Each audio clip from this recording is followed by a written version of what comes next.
can't come to a tournament like this and think you're going to be on vacation. You know, this is work, and you can't sort of half do it.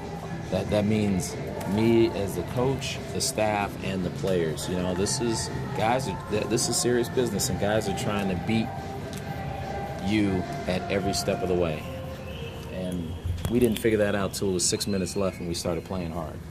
Was there anything heading into this game that maybe made you think that they were on vacation a little bit too much? Just the whole trip. You know, the first game, you know, we didn't come out with the same energy as we had been coming out the games before. And, you know, this is the first time we've done a trip like this, you know, in the middle of the season. And, you know, it's hard to play these kind of tournaments. But fortunately, we've got more games to play, so I got to get these guys revved back up. But, you know, I let them know how disappointed I am, and I want to see how disappointed they are. So, Greg, what do you do then for 2 games this season, or this tournament rather, where you say it was like they were on vacation, they weren't ready to play?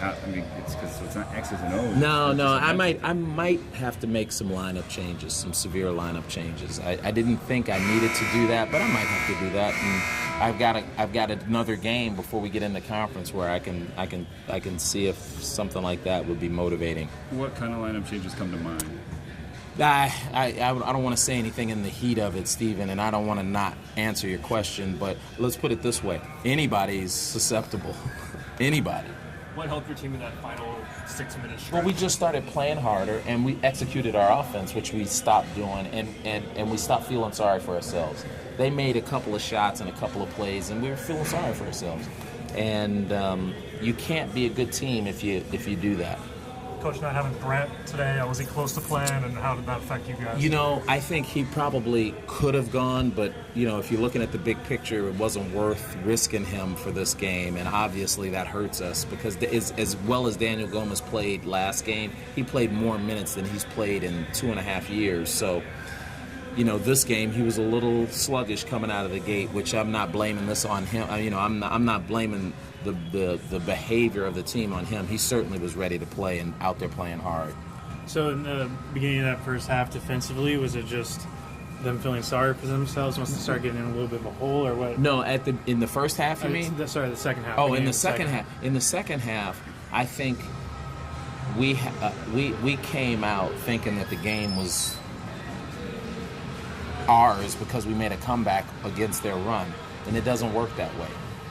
The game's not over until it gets 0-0 at the end of the game, not the end of the half. Craig, you were happy yesterday with the defense getting better, improving man-to-man. Did the team take a step back today, or just was it more credit to UH? Well, UH shot the ball really well, but that has something to do with your defense. So I'm now disappointed in our defense and the ability to put together back-to-back games, because this is how it's like if you're fortunate enough or good enough to play in the NCAA tournament. You play a game, then you get a day off, and then you got to play another game, and you got to be as good. What did you think of the second half that 42 had? For Hawaii, because he shut down Stan Hardinger pretty well, but he was getting most of the points there. Yeah, I think, and just let me... I was so worried about our guys, I wasn't really paying attention to what they were doing. You know, we were so worried about him on the boards that I think we were worried about blocking him out, which let him get the ball in spots where he could score easily. And he got a couple of easy ones there, and but that's not, you know, it was a great game for him, but he didn't kill us. What killed us is ourselves, our turnovers, and our bad defense. Do you think in the beginning of the second half, the defensive struggles maybe translated to the offensive end, you know, not scoring for almost 5 minutes? Well, I don't. I thought that they got a couple of pretty decent plays, but they got a couple of things down low that they shouldn't have gotten, and we felt sorry for ourselves instead of saying, okay, well, that happens. Let's not get demoralized. Let's keep playing. And I've got to do a better job of getting these guys mentally prepared to be tougher.